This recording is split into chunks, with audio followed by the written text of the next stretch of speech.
Welcome to the CAD Builder video tutorial series.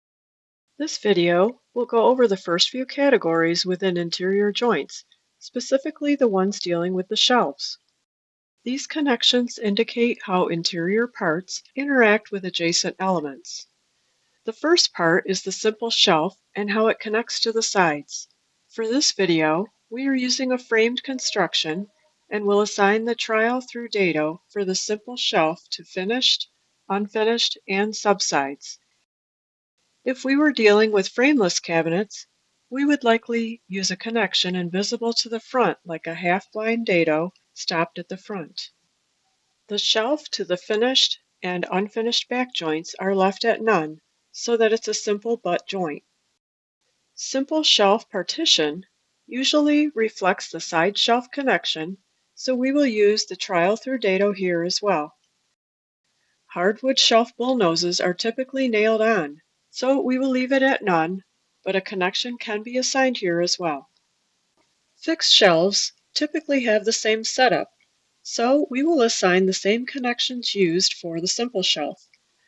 A through dado for the fixed shelf to sides joints since we have a framed construction, the default butt joint left for the shelf to back, a through dado for the partition connection, and a butt joint for the bullnose.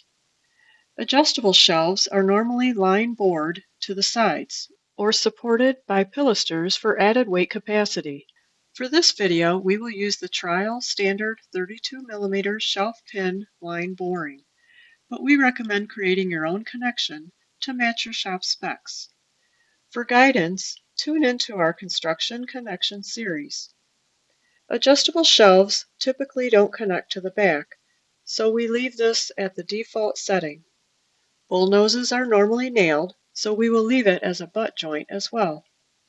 Clipped back corner cabinets will typically need a point of contact at the back to hold the adjustable shelves, so we will create a shelf line bore connection with just a single column down the middle of the part. We will do this by going to the Construction Connection submodule, selecting the trial standard 32mm shelf pin boring, and creating a copy for it. We can name it the same, only we'll add one column at the end. Then we will disable the front holes by setting front hole position to no front holes and disabling the rear holes in the same way. We will then enable middle holes to have a set quantity of 1.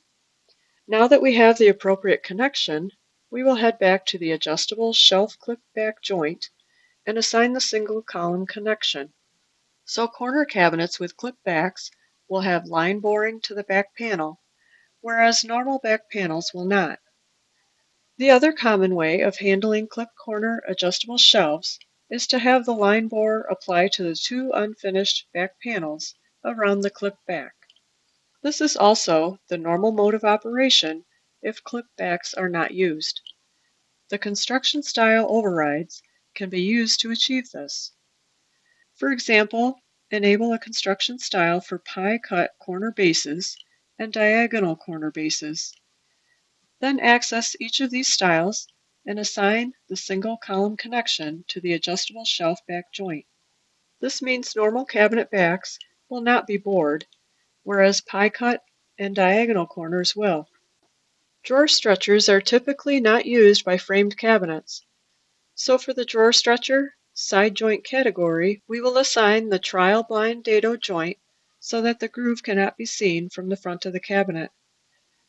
Now that we've seen how shelf connections are configured in the inside section, we will explore vertical internal part joints in the next video. Thank you, and we will see you then. To view additional video tutorials, please visit www.cadbuildersoftware.com/training.